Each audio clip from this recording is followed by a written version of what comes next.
The second lesson is the story of sorcery.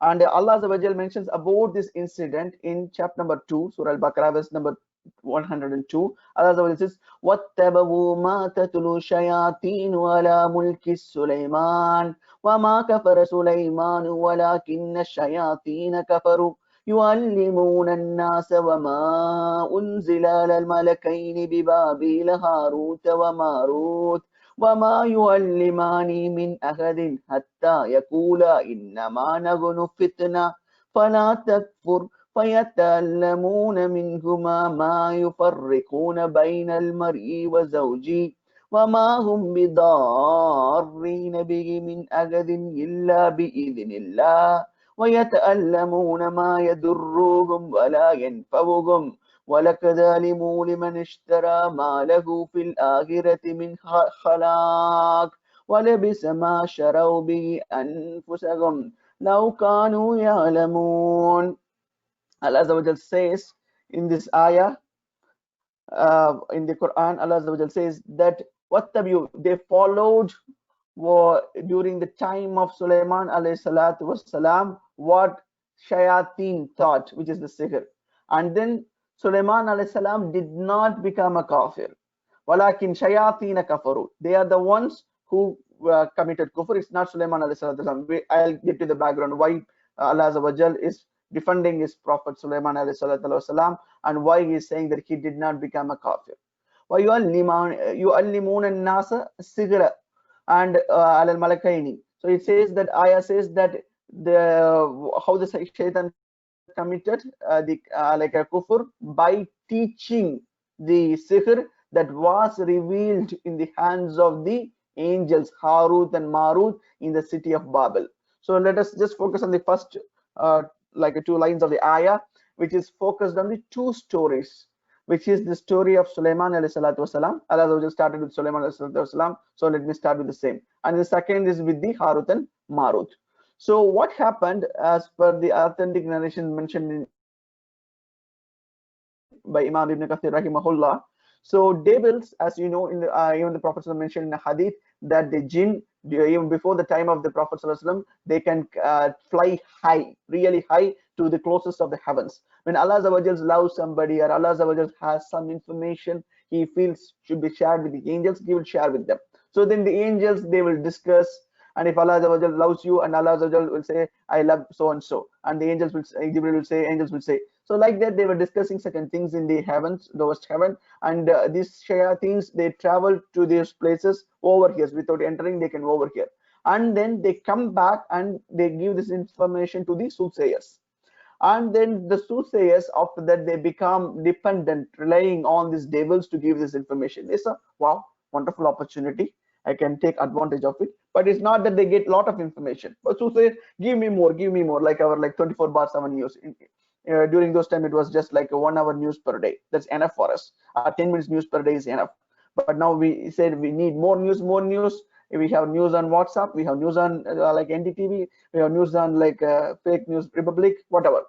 So we if we listen, same with soothsayers were listening a lot. So what they did, they mixed one news, 2 news with 100 false news. It's called the fake news from the beginning. Even it was invented before Arnab Goswami. So soothsayers, they wrote these like a lies and then passed among them, among the, meaning the Yehud or the children of Israel. And when Sulaiman learned about this, he moved very quickly and he seized whatever they wrote, the information. These are information of the guide. They came to know by overhearing, and they follow the people follow the list. Okay, gathered all this and put in a chest or a box, and I put it under his throne. And he said, I will not hear of anyone who says that they will know the unseens, but I will cut off his head. He also made a warning to the people. So don't say this, I am going to cut off the head. But after the, and he also, like anybody comes near to this, I'm going to burn them. So no one were dared to go to Sulaiman Islam because he was given like a power. No prophet ever had such a kingdom, meaning like he had a control of the complete jinn. He can talk to the like birds. So many Allah blessed him with. So he said, I'll burn. So what happened after the death of the Sulaiman alayhi salatu wasalam? The shayateen came in a form of a human being, and he knows he cannot go to this treasure. So he came to the people and said, you know how Sulaiman was powerful? Do you know the secret of his energy? You have to go to his throne and find a book beneath his throne. And they said, okay, let us go. Okay, he went along with them, but he, before entering the room, he stayed away. So I will be here. And then people started, oh, then you are shaking, something wrong. No, I'll be here. If you do not find, kill me. Why it's not going? Because it will burn him. So he was afraid even after the death of Sulaiman, subhanallah. But then what happened? These people go, and then human beings go and then take the treasure. They found the book, and then they will say, this is how Suleiman controlled this planet or this world, this kingdom, and these are his magic book. And people read, and it was having the words of magic, so naturally they believed that Suleiman alayhi salam was not so far a Muslim. He was a kafir who ruled through the powers of the magic. This is what these related to the story of Suleiman alayhi wasalam. After pointing out to this so-called treasure, Shaitan flew away. And but as we know, like the magic, there's also before that there are number of other versions mentioned by Ibn Kathir Rahimahullah. This is the most closest, most of the scholars agree. Another version is like Sulaiman alayhi salam was having a scribe called Asif ibn Barakia. So he will ask him to write certain commands, certain things. Like Prophet had many scribes. So he instructs his scribe to write something. Also, sometimes he instructed him to write the name of Allah Azza wa Jal. And then what happened? This like a people of Yahud or the jinns, they took this book, and wherever there is a gap, they wrote the magical line, the lines of magic and blasphemous thing, and they said this is what Suleiman was acting upon, and he was a kafir. That's why Allah says, "Wama kafara Suleiman, walakinna shayatina kafaru." And there's another verse which says that whenever Suleiman alayhi salam wants to relieve himself, he would give his like a ring to his servant. But one day, servant name is Jarada. One day, devil came in the form of Sulaiman alayhi and took the ring, and using the ring, it shown that I have the I am Sulaiman, and took ordered the devils to write the blasphemous thing, the magic, and then they wrote the book, and that book was buried. And when Sulaiman alayhi came and asked the servant for the ring, the servant replied, oh, you are a liar, you are not Sulaiman. Then he realized this from test of Allah Azza wa Jal, that somebody has took it. Then based on that, he found out and then brought the book and buried. And after that, like he died, these people claim he became a kafir. These are other versions. It's not conflicting, but mentioned in the Ibn Kathir Rahimahullah Ta'ala. I think, okay. How many minutes we have, Azhar? I think we can go for another 5 minutes maximum. Okay, 5 minutes back. Okay, great. Fine. So as we know, this is the story of Sulaiman alayhi salatu wasalam related to this ayah. But we know very well magic was not invented during the time of Sulaiman alayhi salam. What's the evidence? Because we find the sorcerers to be present during the time of Musa alayhi salatu wasalam. Musa came long ahead of Sulaiman alayhi salatu wasalam. So which means magic was there before. But how this magic came? It happened long back. It happened in the city of Babylon through the Harut and Marut. Regarding Harut and Marut, there are like 2 opinions. Most authentic opinion is what we'll narrate second, and the first opinion is from the Imam al-Qurtubi Rahimahullah, and is one of the from the like Qurtuba, one of the famous scholars. He says in Arabic the word ma can be used to mean what, or it can be used to mean negation. No, that's why the Arabs usually say mafi malum. You don't know, they put mafi for everything. So it can be used for 2 things. He uses in the context of negation, which means when the word wama unzila alal malakain, which can be translated, we did not send magic upon them, or it can be mentioned as what about the what like wama unzila alal malakaini, on what magic that was sent down to them. It can be narrated in both the ways. But the correct view is based on this way. Imam Qurtubi Rahimahullah concludes Harut and Marut are not the angels; they are just the human beings. But it is for many of the righteous companions to the scholars, they have a different of understanding. Imam Qurtubi's objective is to safeguard that Allah Azza wa Jal taught them magic. but the correct view is Harut and Marut are angels, and they did what they were ordered as a test. And as you can see, like Allah Azza wa Jal created the shaitan. That's why like we are like making sins. He comes and tempt us. Allah Azza wa Jal create these agents so that he can test who among us are good to reward us with paradise. Same way, this is another form of a test. That's why the angels were ordered to say, if somebody comes and approaches you and say, we want to learn magic, you have to say, Wama yu'allimani min ahadin hatta yaqula innama nahnu fitna fala takfur. Indeed, we are a test or a trial. Do not disbelieve. The Ibn Abbas radiallahu anhu narrated, explained this ayah. He said that if they could not, after saying this, if they could not dissuade them, if these people are very adamant, no, it's okay, I want to learn the magic, then angels will not teach them directly. Rather, they will say, go to this place, you will find a shaitan teaching the magic. It's a test for these people. They want to learn the magic, they want to spoil the akhirah. Then these people go there, and then they will be taught magic. As soon as the magic was taught to them, their belief that will become like a light out of their body, and then they can see it flying away, and they will say, "Ooh, to me, what I have done." In another narration says, the angel will say, go to a place and squeeze the lemon on the ashes. Or in another narration says, go and urinate on the ashes.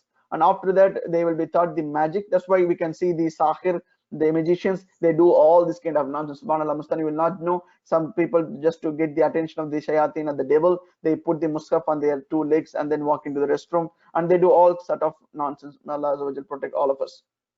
In another these are the way like they do. By end of the day, once they are taught, they believe, the iman will become like a light and goes away, meaning like they become a kafir. That's why Hasan al-Basri Rahimahullah even concurred, saying that these are two angels who are sent magic to teach people as a test from Allah Azza wa Jal, and they do not teach anybody until they mention that like innama nahnu fitna fala takfur, we are only a trial, so do not disbelieve. So what is this is the story of Harut and Marut. So if we have to see, they are from the city of Babylon. These two angels came there, and they came as a test from Allah Azza wa Jal, and then people learned out of their deliberate, they just want to misguide themselves. That's what we can say. And this how, and after that this reached Musa alayhi salam's people, and then it reached the Sulaiman alayhi salatu wasalam's people. Prophet sallallahu alaihi wasallam said, whoever attends himself to a soothsayer or a magician and believes in what he said, he will become a disbeliever in what that was sent to Prophet sallallahu alaihi wasallam. Subhanallah mustan. Look at this. So anybody who listens to the soothsayer out of curiosity, or a magician, khalas, then they have disbelieved in Prophet sallallahu alaihi wasallam. That's what Prophet sallallahu alaihi wasallam said in authentic hadith in Tirmidhi. Sheikh Albani authenticated it. The prescribed penalty set for a magician is blow of the sword. So which means they have to blow with the sword. And by the way, before we move further, what is the effect of this magic? As mentioned in the ayah, the effect of the magic is they will be able to split the husband and wife. That's the power of the magic. And as long as Allah is illa bi idnillah, as long as Allah permits that way, if not, that it's not going to happen. That is the maximum effect of the magic, which means you have to understand the gross of this sin of causing a disbelief between, causing a split between a husband and wife. We should not be playing that role or a cause. Based on the Prophet's word, it's one of the interesting incident that happened during to the Khalifa Walid ibn Uqba. There was a magician that belonged to his city. What he will do, he will come and bring a person, and then he will cut his head, and then he will do the magic, then head will gather and the person will walking.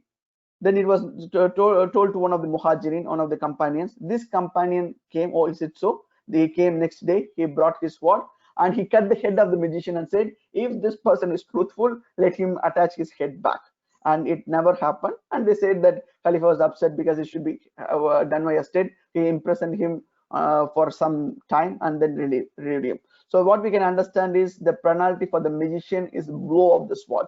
That's why Umar ibn Khattab radiallahu anhu killed 3 of the magicians. And then Hafsa, mother of our believers, she had a servant who did sihr on her, and she ordered her to be killed. So that's why this is a false knowledge. This is a false knowledge, my dear sister. Nobody should focus on learning it, and we should stay away from it. And there's no place for curiosity, and Allah knows the best. And these are the 2 lessons we are taking. And then let us move on to the second. Let me share my screen again, so you can share your lessons.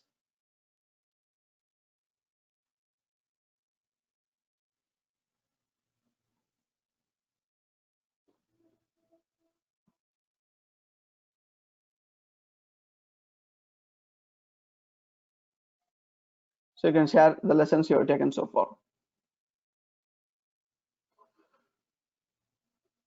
Yeah, Allah, all knowledge from Harut and Marut, two angels. We have to say like anything that happens in the earth, Allah knows. All the good and bad, good and evil are created from Allah Azza wa Jal, but we do not ascribe the evil to Allah Azza wa Jal. We ascribe only the good, and He sent angels, two angels, as a test, and the angels obey the commandment of Allah Azza wa Jal, because Harut and Marut, they are angels, they never disobey Allah Azza wa Jal, as they commanded Suleiman not to disbelieve. Huge kingdom given to Suleiman. If you want to give many lessons, you can send line by line. You don't have to send in one go and not get like that. Yeah, another lesson people are taking is Suleiman was given an extraordinary kingdom. Sihr came as a test. Okay, like shaitan is a test. Sihr is also another form of a test, and it is one of the grave sin. And remember, see, what is the whole object of the first story, and what is the connection between the second story? If you can share that also. If you look, the first story is focused on the one of the major sins, which is killing, murder. Second story is focusing on another major crime, which is sihr. And tomorrow, inshallah, we will be discussing the dwellers of the city. That will be focused on the another major sin called shirk. We will these are the lessons the stories of the Quran gives to us. They are profound. We can sit and ponder to take many lessons. When you take lessons, see that in a way whether you can make it as action of your heart, meaning like you can act upon, like you can correct your understanding, or action of your limbs, or action of your tongue. Focus. You write your lessons based on the perspective. And listening to the soothsayer negates one's belief. And by the way, the people say, like in the book of that what they found in the Suleiman, they found not just magic, they found the poetry, music, music, how to operate the musical instrument. That's why many scholars believe that shayateen thought the music as well. So music is equally bad. You have to remember that one. Listening soothsayer negates one's belief. Yeah, we should not go to these soothsayers and believe them. We should not go to those people who are doing magic. Even if you're afflicted with magic, may Allah will protect you. If that happens, you cannot go to these people to remove the magic. Rather, you have to follow the ruqyah, as mentioned in the Quran and Sunnah. You can ask the scholars about that one. And seek only beneficial knowledge. Yes, there are two types of knowledge. You have to focus on seeking the beneficial knowledge, the knowledge that is beneficial to you, and this is a pseudo knowledge. This knowledge is not worth, and we should also kill our curiosity. When the magic shows happens, this kind of sihr happens, you should not follow it through. Rather, you should stay away. If Allah asks you to stay away, stay away. And soothsayers, soothsaying is a major sin, and sihr is a major sin, and committing is a major sin, and punishment is the sword. So, and then one of the most important lesson I want to highlight is, and the magic, Allah says that the impact of the magic is splitting the husband and wife. So we should not, with magic or without magic, we should not play a role of splitting, saying to a wife, oh, yes, your husband was doing like that, or to a husband, yes, your wife was like this, like that. This is, you are part of splitting the relationship between these two, and these two's relationship are sanctified. You should never ever play that role. And these are some of the lessons, and Allah knows the best. And inshallah, in the next session, day after tomorrow, and tomorrow you will be with Brother Imtiaz. We will discuss 2 more stories, and we'll meet you day after tomorrow. Jazakumullah khair, wallahu alam, wa akhir da'wana alhamdulillahi rabbil alamin.